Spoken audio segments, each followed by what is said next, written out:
Hello, hello, hello, hello. I started reading some of the comments. This is one of my favorite topics, so you know. I just love it. I love I love the movies Back to the Future. I loved all that stuff. Um, Great. And I forget who said it. I think it was Sean. He said, let's get the party started. That's my Boston. That's what I laugh at that. I can't remember. I think it was Sean.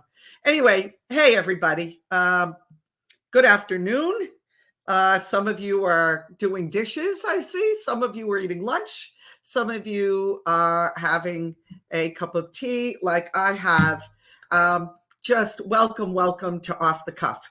If you are new here, this is, if your first time, I've got a couple of announcements and then I go right into everything, but I open with a statement so you guys get an understanding of how this thing works. At the end, I take questions on topic, and what you have to do so I can see them in the chat with the help of Renee and Karen is you put 3 exclamation marks at the beginning of the question, and then it separates it. Okay? Awesome. Again, let's get this party started. All right. Look at this. This is an exclusive. Those of you that know, these are 2 fundraisers. I don't do anything, like a lot of this stuff. Possibility of one more we're looking into just so we can do more gatherings. But this is right now, it's this, joyandcountry.com. This exclusive. This is, can you imagine this watercolor? Jenna designed this. This is feathers with a cross. And on the back, it's got a portion of Psalm 91. You get stopped in your tracks when you wear this. This is a premium tee. Again, you can't find it anywhere else. Joyandcountry.com. Go into Delora's closet and it will be there. She said also there's a lot of new items added to the website yesterday. Click on the new tab and you'll see all kinds of new items. And if you go to the sale tab, there's like up to 65% off. I mean, it's crazy.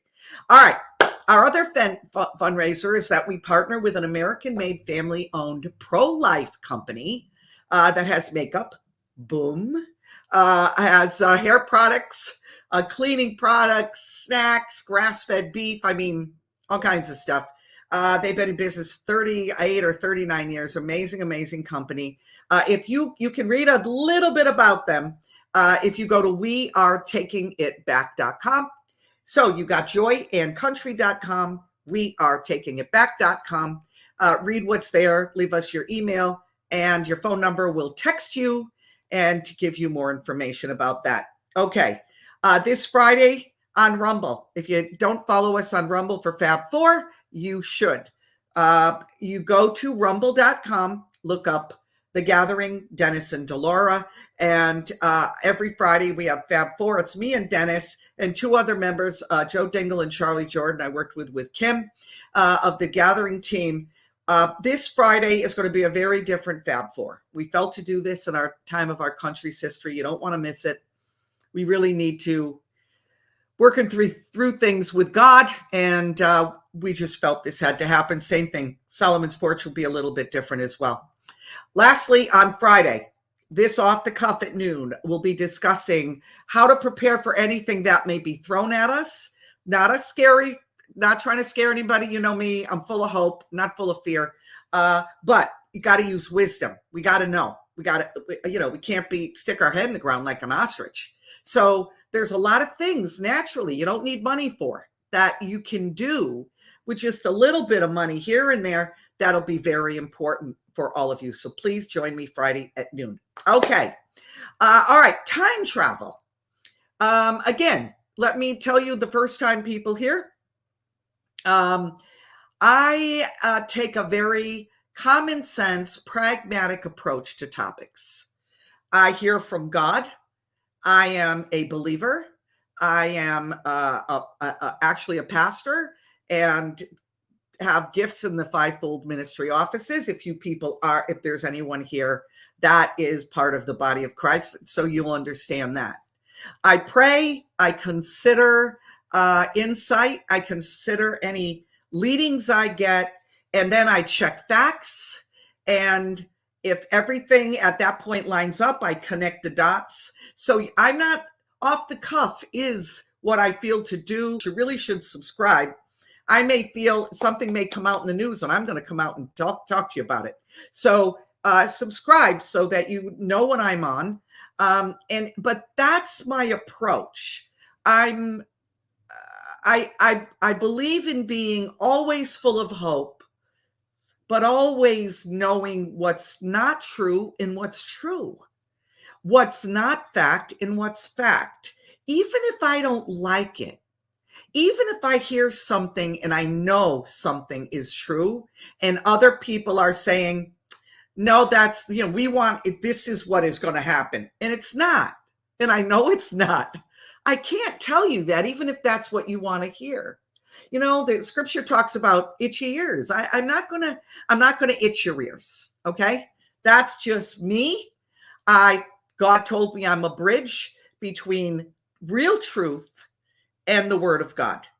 And I bridge the two, and you'll see if this is your first time here. So if it is, welcome everyone. Okay. Let me start with this because this is very interesting. I worked for Kim Clement for about a decade. It was an amazing decade. I've known him since 1993 when Dennis and I were associate pastors on a staff in New York. And he came, immediately we became friends because both of us came out of an occult background. Occult, the word occult means hidden. And it deals with all kinds of witchcraft things and stuff like that. And Kim was involved with that, with mediums and psychics, Ouija boards, and so was I. Well, we connected immediately. So since 1993, we were really good friends. In 2006, we started working with him, helping him any way we could. God moved us out of New York, told us to go to California, and lo and behold, there he was, moved the same week we did.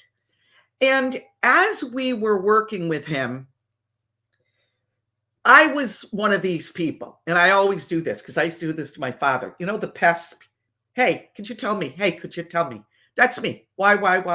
That's me. So I would do that to Kim. He would say something, prophesy something at the Den. Those of you that are aware of the Den and watched it since 2006. It was on a Saturday at noon Pacific time. And it would be, Kim would move in the prophetic in that and speak to what God and had worship and so on and so forth.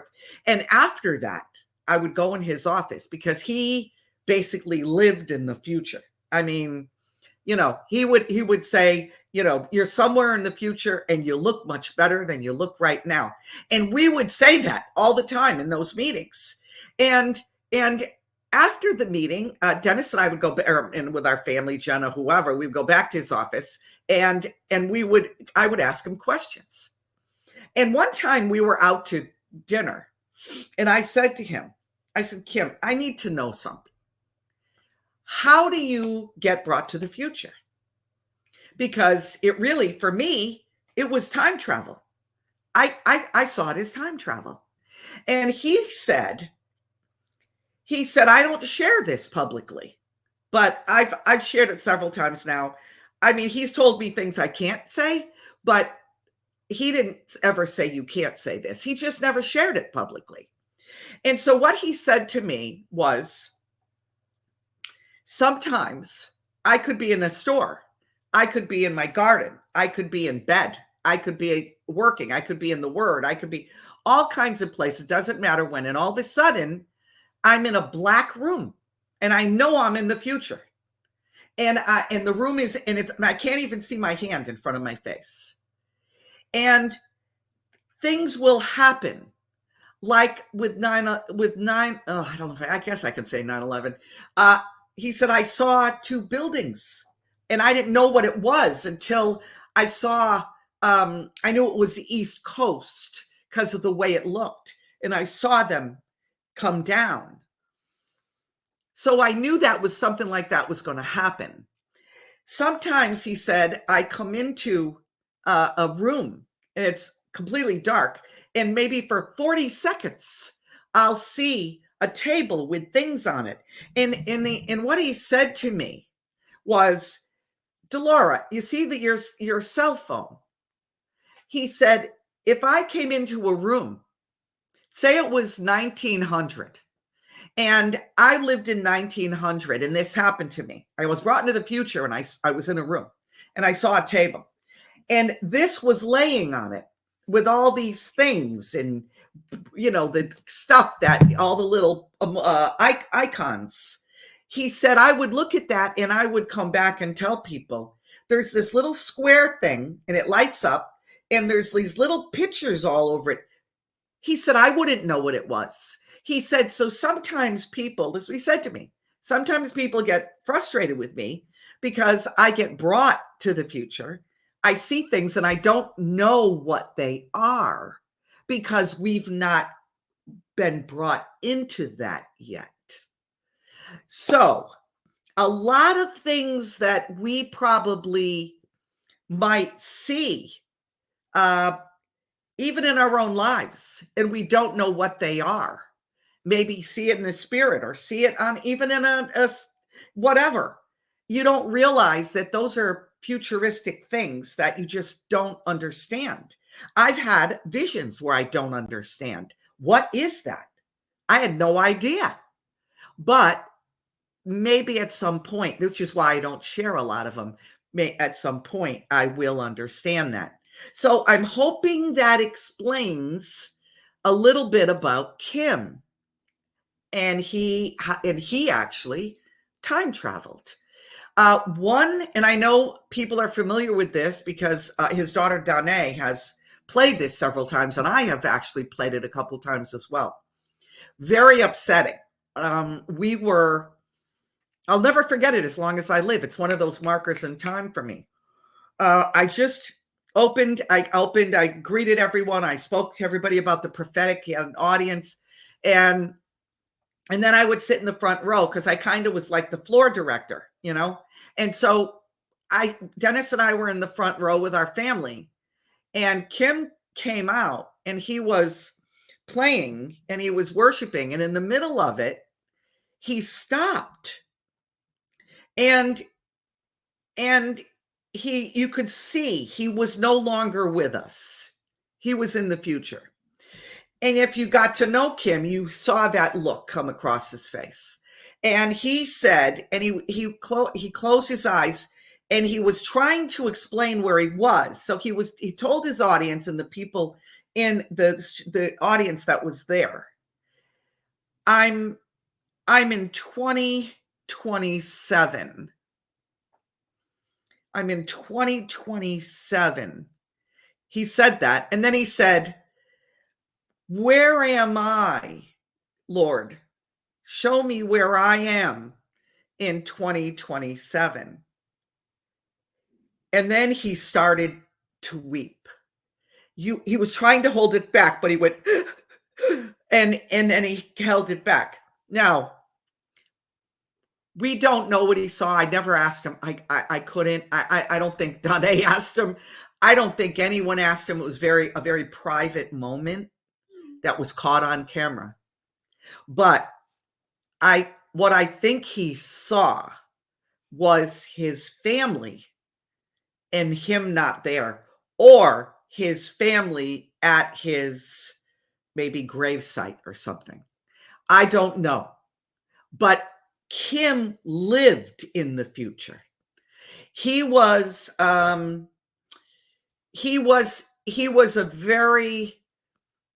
real deal, man. So people that say he wasn't, I don't know what to tell you. I worked with him. I knew him for decades. He was a real deal. And what would happen is he lived in the future so much that he couldn't get a grasp of the present. And I remember Jane, his wife, telling me she knew where he was in whether he was in the future, wherever he was doing. And because she said, I would come into the kitchen and every cabinet would be open and nothing shut. All the cabinets are open, doors. And so what she realized is he was looking for something, and he so lives there in the spirit that he didn't close any. And she knew what was going on. She knew wherever he was probably in the future, getting things downloaded from God. So that I know time travel exists. You could say, well, that's different. He was in the spirit. No. What he did is he saw down the portals of time what was happening. It's that kind of time travel that I believe happens more than physically leaving. I believe people are looking down the portals of time, seeing instances of what's happening and bringing it back. Okay, so let's talk now I'm going to give you many, many examples. The last one is mind-blowing, actually mind-blowing. I had a revelation yesterday I'm going to share with you guys. I don't know if it's going to be as mind-blowing to you it was for me when I heard it. And I don't know. Did I hear from God? Maybe. It sure felt like it. I don't know, but I'll do that last. There was a man that lived in Stanberry, Missouri. His name, they called him Madman Mike Markham. And this was in 1995. He was, I think, 21 years old, long hair. You can look him up. Now, what's happening, let me just zoom real quickly. When he started coming out, and all these stories about Mike Markham in Missouri started coming out, a year ago, 2 years ago, they started saying, oh, no, that's not it. It's, he's back. We know him. But nobody gives proof of anything. I love that. You know me. If you know me, you know how much I love when people say things just, and they claim it's true, but they got no proof. Yeah, that's really, man, I could say something right there. But anyway, he was an amateur inventor. He had no degrees. He took a few courses in electrical engineering. He would tinker with electronics. People that lived near him, real guy, you can look him up, like I said. People that lived near him said his entire yard was full of all kinds of electrical devices and computer wires and all kinds of things in generators. And he just was like a mad scientist type of guy, very young. And so what he wanted to do was he wanted to go to the future. And this is what people are saying. I never found this about him, but you never know. He wanted to be the first one to go to the future, go to the past, make money that way. Like he would know what to bet, and then he would be able to build his whole lab about time travel that he wanted to do. So what he did is he got different people, his family and stuff, figured, we'll give him money. He got a few people donated to him, and he put this, it's called Jacob's Ladder. And it's I'm not going to get into the technical scientific terms of this, but it's two hot wires that you put next to each other like this. And as they approach each other, what they give off is a very magnetic electrical impulse. And with the right metals, he discovered that he could create a vortex in there that was all electrical. And he took a screw and he threw it into that vortex, and it disappeared. He thought he created a weapon, which was really upset him. But then like 3-4 seconds later, the screw appeared again. So he figured he'd hit something here. Now, what did he do? He people, he started telling people this and showing people. And so someone put up a GoFundMe for him. He started getting money, and he started making a situation where he could make a bigger vortex, enough, kind of a cylinder kind of a thing, so he could walk into and possibly be transported. Now, look, I don't know all the scientific stuff that happened, but in 1997, his family, he disappeared. His family found all his stuff in his yard and in his house and all in his basement and, this mad scientist stuff. But he was gone. he completely disappeared. So people that were following him and actually believed him started looking for any signs of him in the past. And what they found after, I don't know how long, a few weeks, is they found that in the 1930s, a man that fit the description of Mike Markham was found on the beach with a cylinder, and he was fried. He was completely burnt, was on a beach in California in the 30s. They found him, but he had this thing in his hand. They had no idea what it was. Well, it was this, because he thought he was going to take it with him and document, from figuring he didn't need I don't know, what do I know? So they found him. Didn't know who it was. They took him, and he was John Doe.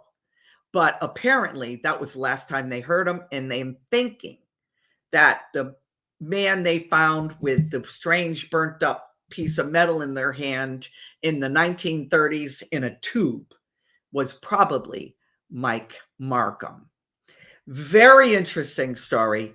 If you go online, whether it's on YouTube or you go on TikTok or wherever, you'll find all kinds of, I'm from 2045, I'm from 3176. All of that stuff is like, blah, blah, blah, blah. Bing, bang, bang, bang, bang, bang. I don't listen to it. It's like clamor to me. But when I get a hold of something like this, that all of a sudden this guy disappears, then you think twice about it. So let me go to one of my favorite places. And many of you have written to me and asked me if I would please do, talking about time travel, talk about the adventures of Baron T. Rump. Put it together. So I'm going to call him Baron T. From now on, you can look up in Amazon. It's The Adventures of Baron T. by Ingersoll Lockwood. Ingersoll Lockwood was an American political writer, a lawyer, and a novelist. Now, that alone, and I'm not going to tell you what I think because I don't mention names on here, but there is someone that has a name close to Ingersoll Lockwood, that if you look at his book, this is his book. It's on, if you look at his book, is kind of similar in look as well to someone that exists today. Very known. Actually, the same occupation. What I find really interesting is that this book is hosted on the Library of Congress, which you can only get in on a very selected basis. So what is that book? Baron T. Rump finds a secret portal and discovers underground civilizations and travels through time. The two books by him, this one, The Great Adventures of Baron T., was written in 1893. It's called Travels and Adventures of Little Baron T. and His Wonderful Dog, Bulgar. Okay, first that started in 1889. Then another one, Underground Adventures in 1893. And this is what it is. Baron T is a very wealthy child. This is the book. This is his real book. And written in 1893. 1880 went from 1889 to 1896 to 1893. Those are the 3 years. Baron T is a very wealthy child, lives with a wealthy family on Fifth Avenue in a mansion called Castle T. Rump. And Baron T's marvelous underground adventure in 1893 features Baron T and a mentor of his named Don. And Don was known as the master of all masters. And he brought Baron T on a trip to Russia to track down an alternate dimension. You can read the book. There's all kinds of, it just all lines up. It is actually startling how it lines up, but I want to get to his last book called The Last President. The book opens describing a riot that is taking place in New York City in 1896, in front of a Fifth Avenue hotel. So why is this mob rioting? Well, it seems that a relatively unknown and very unpopular candidate for president in New York City, wherein everybody voted on November 3rd, 1896. Where was that date from? 4 years ago? Well, or 2016. Sorry, 2016. One or the other. Either way, they coincide, but I believe it was 2016. So this relatively unknown and unpopular presidential candidate was actually elected president. He ran as an outsider. He had enormous opposition. They all hated him.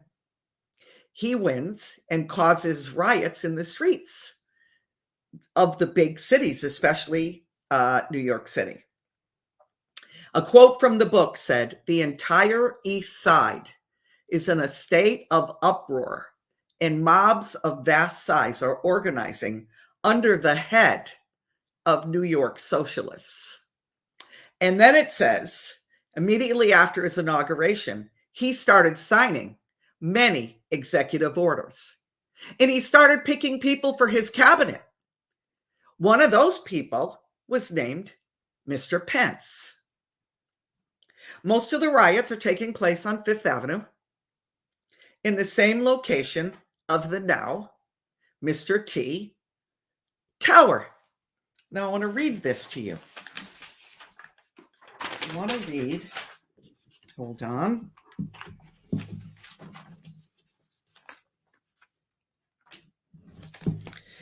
That was a terrible night for the great city of New York, the night of Tuesday, November 3rd, 1896. The city staggered under the blow like a huge ocean liner which plunges full speed with terrific crash into a mighty iceberg. There's another whole thing right there. And recoils shattered and trembling like an aspen. People sat paralyzed with a nameless dread. And when they conversed, it was bated breath and throbbing hearts. So, most of the riots ceased. They began to cease as time went on. But if you keep reading, I can't go through the whole book. If you're interested, you should either look it up online or buy it. This is what I have to get to. Okay? So we got that. Now there's a foundation there. Okay? Let's bring it into time travel. Yeah, there's time travel in the book, but a lot of books talk about time travel. So let's connect the dots here. Speaking of Mr. T, he had a late uncle.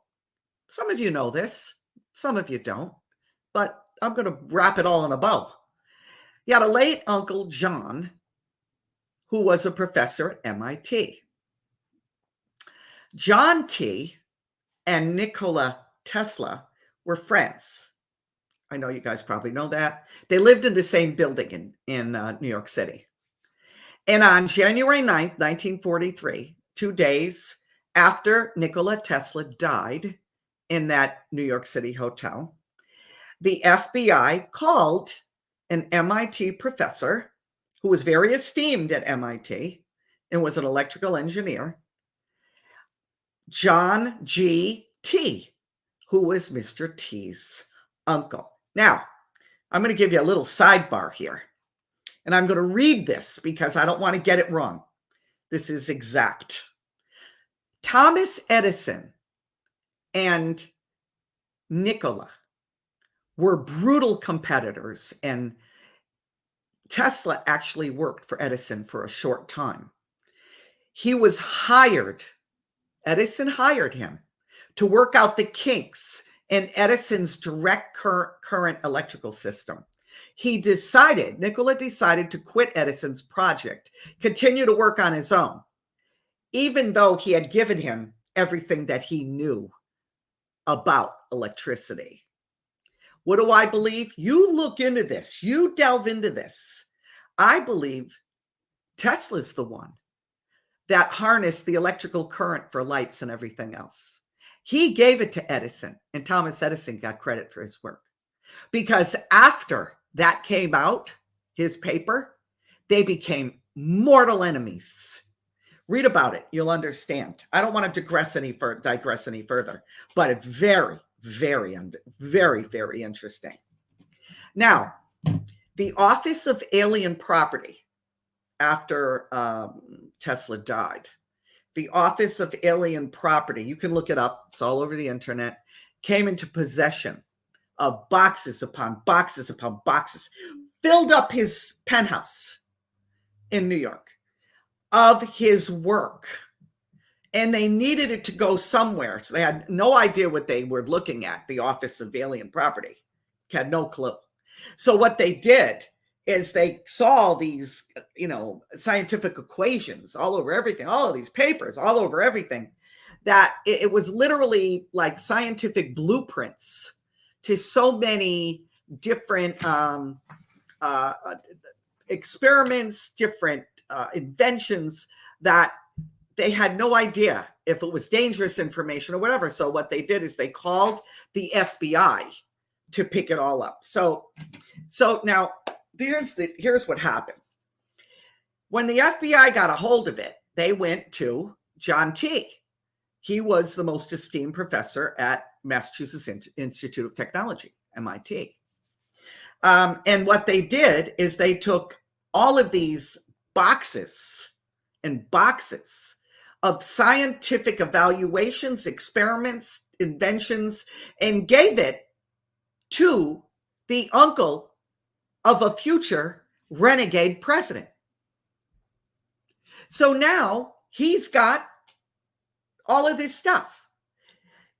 The FBI tasked John T. with finding out if any of these documents had any worth and if they were legitimate. Soon, he pretty much said, it's typical stuff we all work on. Nothing, no big deal. And the FBI, picked up all this stuff from John T. and the files. But this is the problem. They went back to him after. And they said, we don't know, we could be wrong, but we're missing 250 pages. Do you know where it is? And John T. said, I don't know what you're talking about. I have no clue. You brought it in. I gave it back.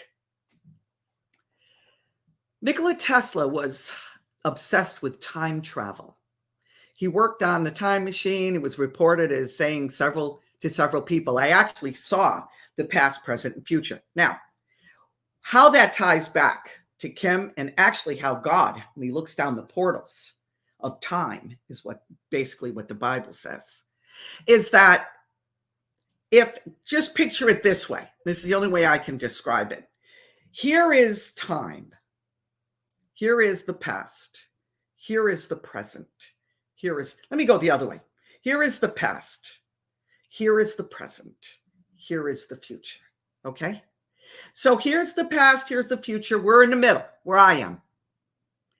What Tesla said he did is he stood where I am in the present, and he looked at the past, and he looked at the future, and he saw events. He saw past and future events. He said that. There is a quote about him saying that.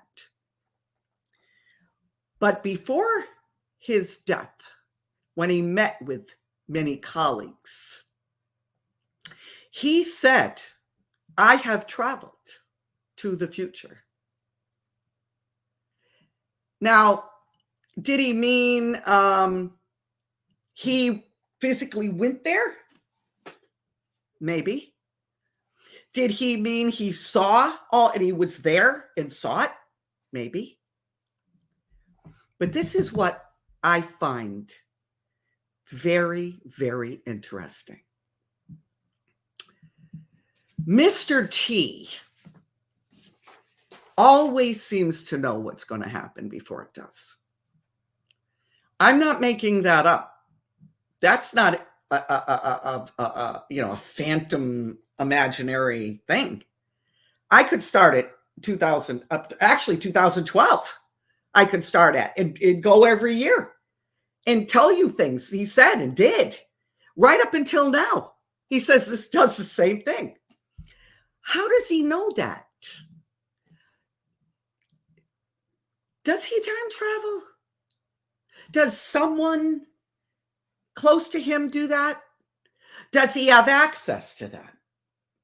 I don't know. But either God meets with him every night or every week or month, and they sit and they converse, and I don't think that's what's going on. Or the man has access to something, those 250 missing papers that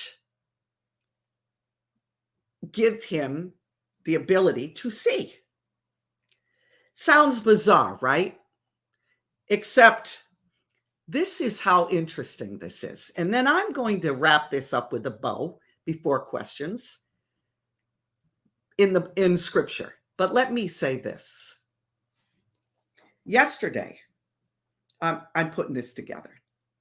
And you have to understand, I will stop, I will pray, lead me, and then I get led. This is how I do this stuff. I don't just like go in, I'm going to say this, and say that. I don't plan it. It kind of evolves, okay?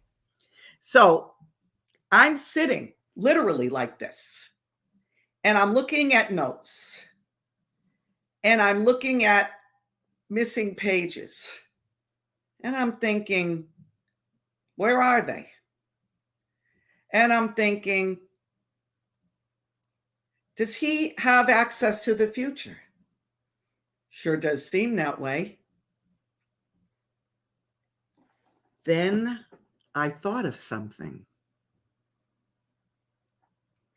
Do you remember when Mr. T's residence was invaded by the FBI?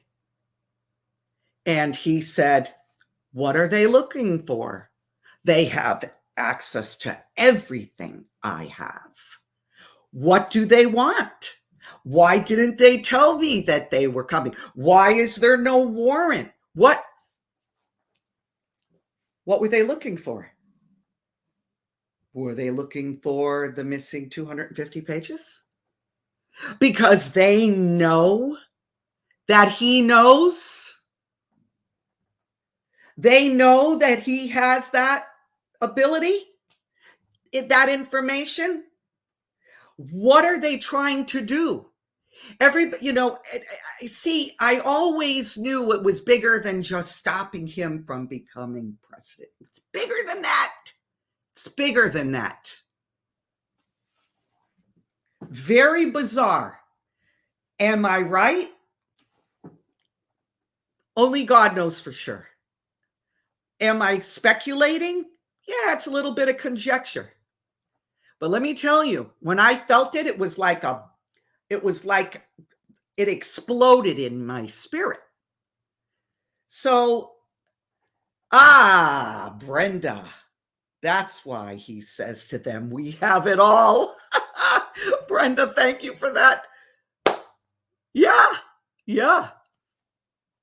Could be. Now, of course, now that I'm saying this, we're going to hear it all over the place. Get a kick out of it. Who am I? I don't even know why people listen to me. But I hear it. When I say things on here, all of a sudden I hear all these other people talk about stuff and they prophesy it and all this stuff. It cracks me up. Anyway, so let's go to biblical proof. Okay, since I'm off the cuff here. God sees time in a way. God sees time in a way that Kim kind of saw time. Now, Kim's not omniscient. Kim wasn't omnipotent. Kim was a man, very gifted man, someone that truly was a prophet and stood in an office of a prophet and has, all kinds of incredible things that have come to pass, obviously. Now, he was a man as well. And I tell this to people all the time, so don't write to me about it, okay? Sometimes he would say something out of his man.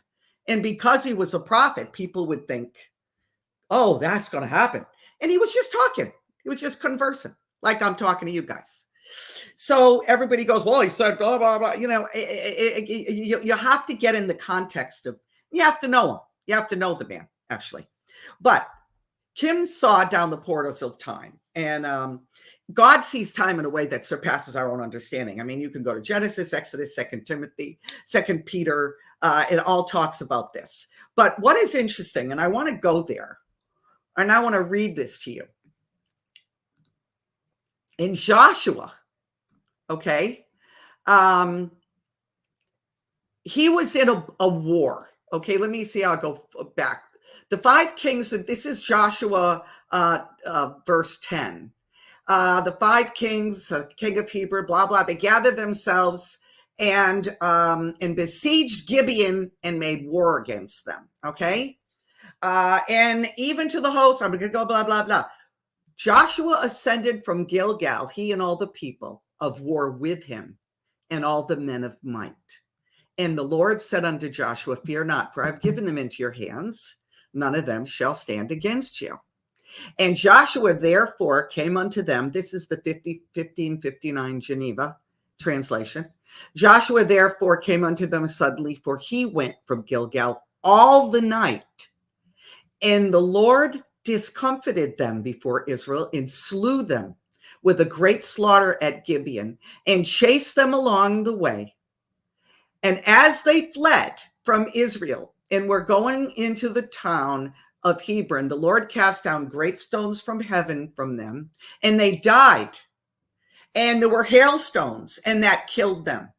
And the children of Israel killed them with the sword.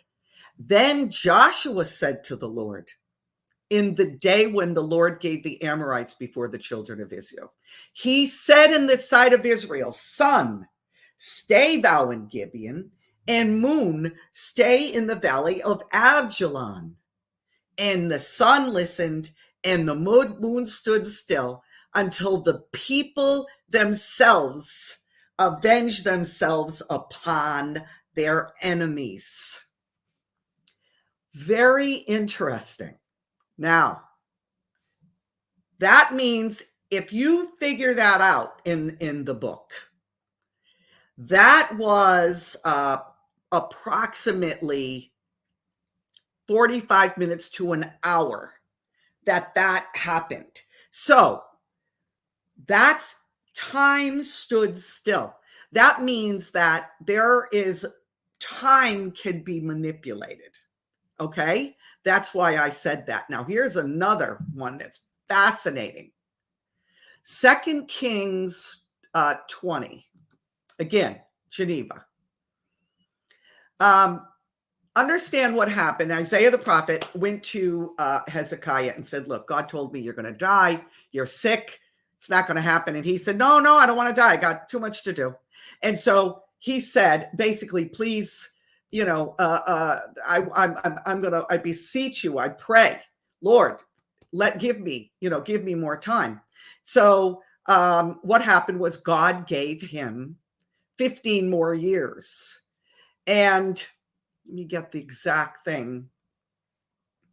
What had happened is Hezekiah wanted a sign. And he said, give me a sign that you're really going to give me 15 more years. And he told Isaiah. And Isaiah said, the sign that the Lord will give you is that your shadow will go forward 10 degrees or back 10 degrees. Which one would you prefer? And Hezekiah said, it's easy for a shadow to go forward 10 degrees, but let the shadow go back 10 degrees.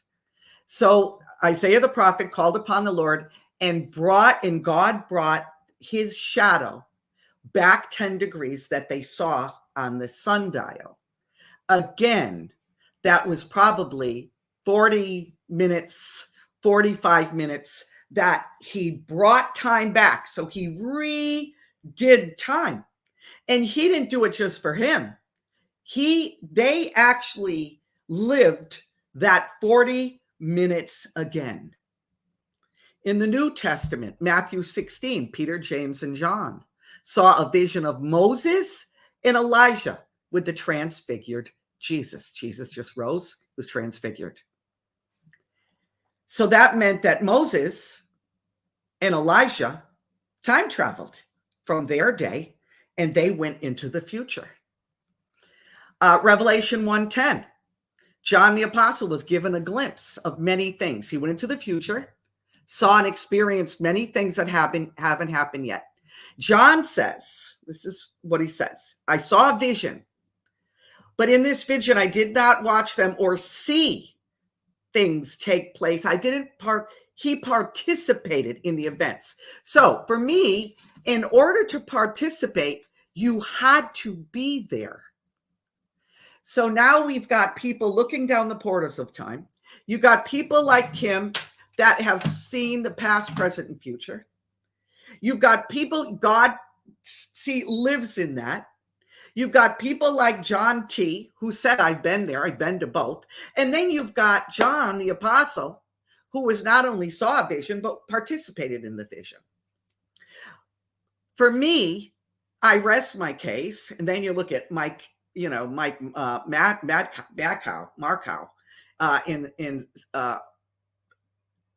where was he? In Ohio.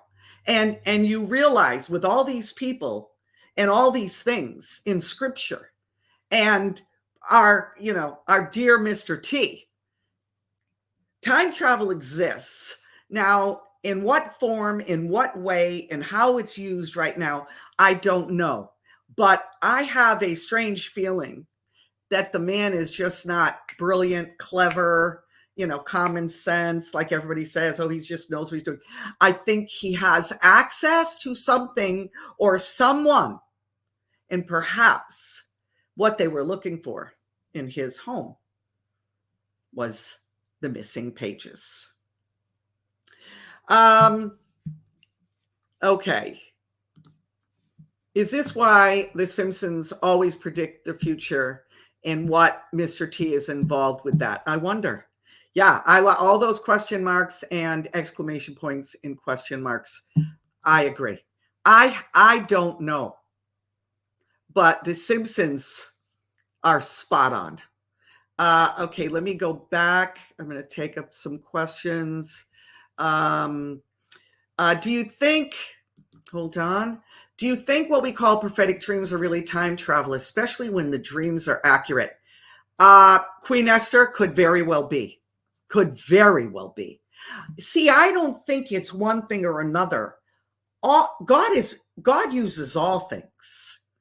He says, I'm just going to use this.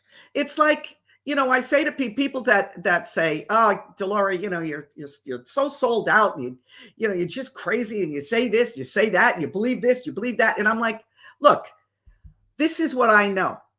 Jesus, and I say it all the time, if you watch me, Jesus took some dirt, spit in it, and put it on somebody's eye. They got healed of blindness.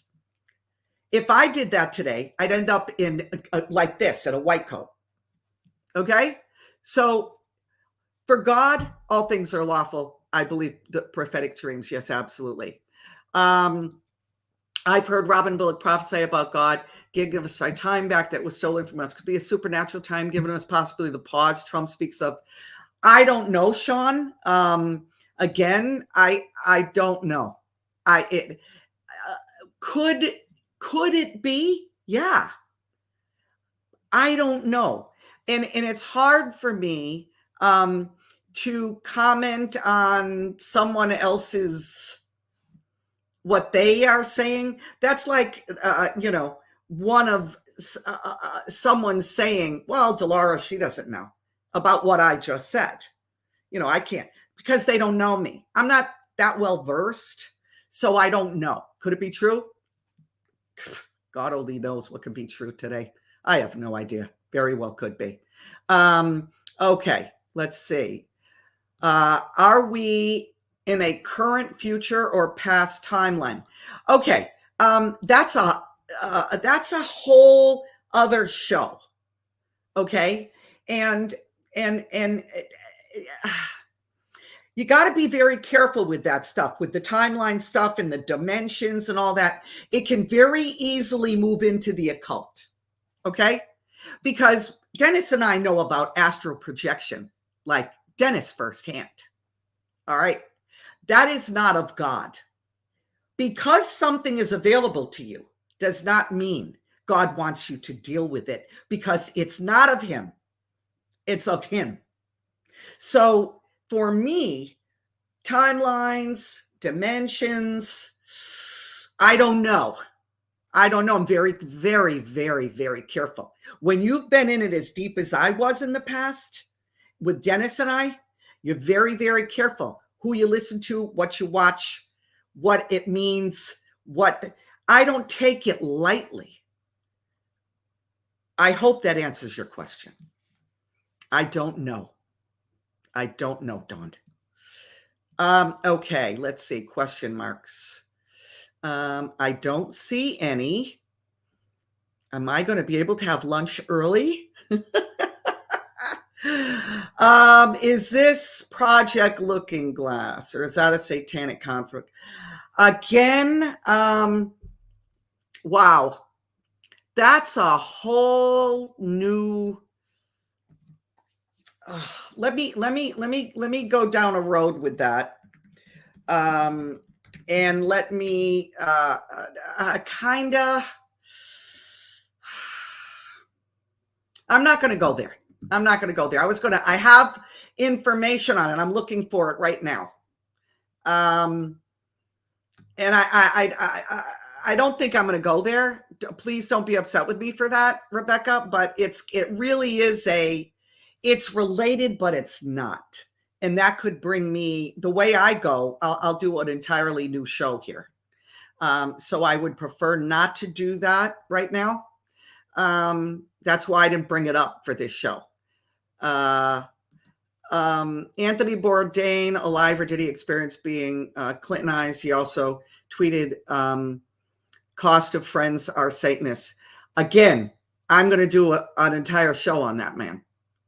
That is, I need some things verified from people that know. I need some real things verified, and then I will. So I can't comment. Yeah, part 2, perhaps, Rebecca. Yes. And then I can go, you see, then it works. Then I can go there, explain what it is. Okay, let's see. Tinus, just a statement to say thank you for your videos. I found this YouTube and it is quite amazing. It's like a review from the last 4 years. Thank you. You're very welcome. You're very welcome. I appreciate that you appreciate it. It's a lot of work. I think at this point, not that I'm the only place that's telling the truth.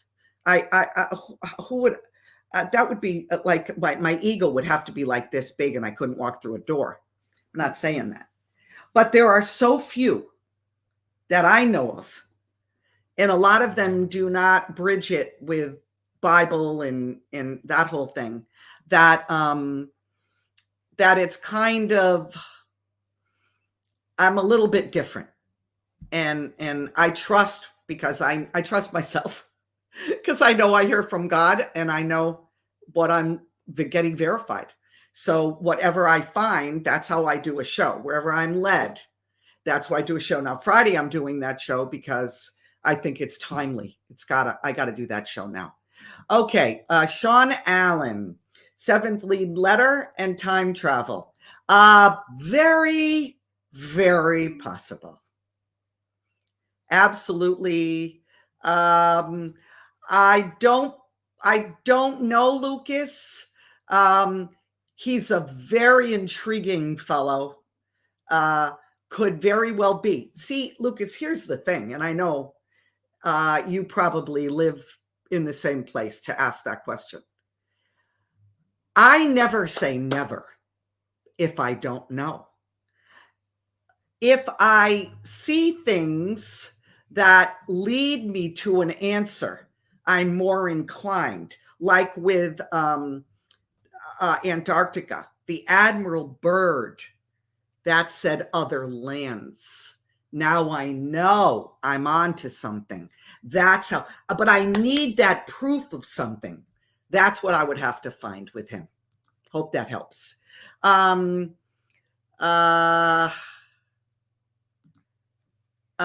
If T can see the future, how could it be so wrong? I don't believe he was. And wow, you don't know what you, that's a can of worms that's bigger than anything that's said here. I believe, okay, and I can't go down this road really because I will get it. It'll happen. I don't want to be taken down. They watch me like a hawk. I believe he had to do that because if he didn't rush and push that, they would have taken 5 years and we would have been like this for 5 years. Companies, our businesses, he had to take the lesser of the two evils. If you go back with him, he's always been anti, not even, I mean, go look 2005, always anti, always. And then he said, freedom with this, you need freedom.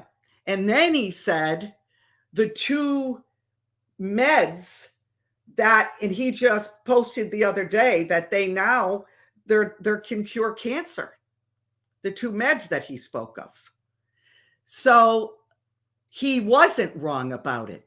He was taking a situation that would have destroyed everything that is precious to us in this world, destroyed it, because they would have taken 5 years, because that's how long it takes to test things like that. So we would have been like this for 5 years. I hope that helps. Thank you for that question. I've been wanting to talk about that. People are driving me crazy with it. It is the $15.99. Yeah, and I get that Bible Gateway online. I don't have a hard copy of it, but yeah, that's it. Jesus is the same yesterday, today, and forever, so the future cannot be changed. Correct. I don't know. Now, let me tell you, Caroline Phyllis, I almost called you your real name, but I didn't want to do that. Let me tell you about that. That could be, I'm going to lose some of you here. Okay. So don't think I'm like so esoteric that I'm like out of my mind here. Now, I'm not crazy. I'm really not crazy. I just am an extremely critical thinker. Okay. So if the future is being changed as we speak, and we're living in that future, we don't know that it was changed. Is that too philosophical for you guys? Do you get that? We're living now and we're seeing the future. When we get there, if it was changed, we won't know it was changed because we're in it. Does that help? I don't know. Am I too out there? What do you think of Christians saying they do tarot and have channels on? I can't say if they're Christians or not. Okay. I can't, I don't know. I knew people in LA that were gay that spoke in tongues and had miracles happen. I'm not God. I don't choose. Jesus healed someone that wasn't even, part of who he was, didn't believe in him. God's ways are above our ways. His thoughts are above our thoughts. Now, tarot cards, absolutely not of God. The person, I don't know. Maybe they're misled. Maybe they're deceived. I don't know. But to think that God is going to use cards and not speak to the person or give them a prophetic vision, or I don't know. I don't know how people do that. Cards are not. I'm not going to listen to cards. It's believing in something, believing in an idol for me. So I don't agree with it. Okay. Let me looking for stars. Okay, the supernatural belongs to God. The occult is counterfeit music today. I agree. Rebecca, bingo. Okay. Okay, Jabez. Andrew was in the Project Pegasus, time traveled his first make a child. What do you know about that and about the valley through which to tell the cruise fishing rice? I'm a little like this with that. Okay. I have not gone down that project as much as I would want to. But right now, people are, I don't know. It's I got a little red flag in there with that. So that's why I kind of don't mention things like that. I only mention things that I can feel a witness on. Okay. All right. Here we are. I've actually got a call in a few minutes. So I'm going to finish up these questions, and that's it.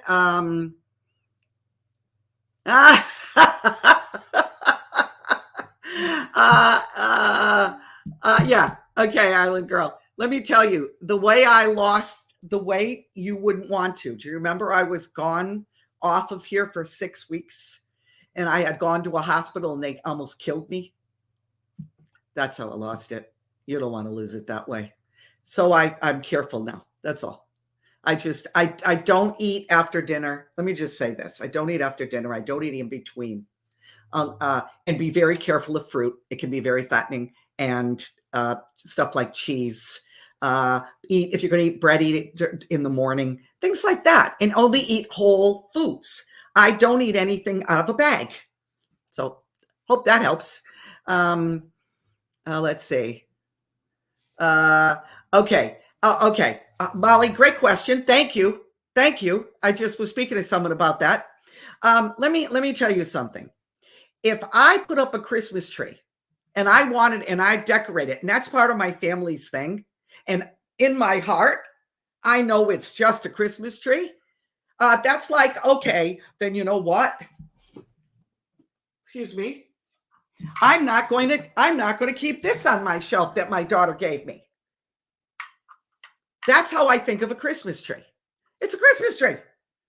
I don't believe like, oh, it's pagan and I'm going to worship the tree and Jesus wasn't really born on December 25th. All things are pure to the pure. Okay? That's all I can say. All of that stuff is, I don't know. Listen, I've got people, and this is what I said to somebody yesterday, and they started laughing. People say, oh, you can't, what are you buying a chocolate Easter egg for your grandchild? Listen, I'll eat a chocolate Easter egg. God isn't looking at, a chocolate Easter egg. He's going to get moved. But the person who's judging me and thinks they're so brilliant that God cares about a chocolate Easter egg. He cares about if you worship that. If that's all you think about it, that's what it's about, then yes. But I can eat a chocolate Easter egg. Man, I know I'm probably going to get 1,000 emails, and Dennis, I don't even want to look at his thing, saying this stuff to me, because I get myself in trouble because I'm so honest. But I'll eat a chocolate Easter egg. What's the big deal? Now, I'm not going to go trick or treating. It's a demonized night, and it's a satanic thing. But to say it's pagan is only if I'm a pagan and I use it for worship. That's all. I don't know. I wish people would just love people, pray for them, hear from God, be kind, stop judging, love those around you, even if they hate you. Isn't that the gospel? I don't know. I feel, I say this all the time. I sing the song that She Stands Alone. That's how I feel. All right. So I think that's it. Yes, I'll do a show about asking questions about Christianity. I think I'm missing some people somewhere, but I gotta run. Okay. So let me just do this because I know people are asking me. This is in Delora's closet on joyandcountry.com. It is a watercolor exclusive design tee with a portion of Psalm 91 on the back. It's premium. It is gorgeous. It's soft. It's just beautiful. Wherever I go, people stop me when I wear this because of the watercolor feathers all over. You can get this at joyandcountry.com. That helps us do the gatherings. Please go there and help us out. Also, like I said, we are taking it back, the country that we partner with. I've got to run. Hope you enjoyed the show. If you did, please share it. Please subscribe. I will see you Friday with a preparation off the cuff, and that will be a lot of questions. I'm going to end with this. Thank you, Raven. Amen, Delora. It's so simple. It really is. It really is. I was going to say it, Renee. Religious mindsets have to go. If I love decorating Easter eggs with my grandchildren, are you kidding? You think I'm going to go to hell because of that? Man, this is why people, they look at believers and say, where are you living? It's just mind-boggling to me. But anyway, for real, we complicate things. Yeah, live life, guys. Thank you, Eve. Great. Okay, joincountry.com. We are taking back.com. See you Friday noon. See you Friday night, Fab 4. Go to my Rumble. Go to my TikTok at Delora OBrien. And let's communicate on all those places because that's where I can write you back. Love you, love you, love you. Did I forget anything? Dennis, Renee, nothing. Okay. Love you guys. Love you guys. Thank you. Thank you for being here. Thank you for the support. Thank you for feeling about me how I feel about you. And remember all week, of course, go in the power of God. Have a great day, everybody.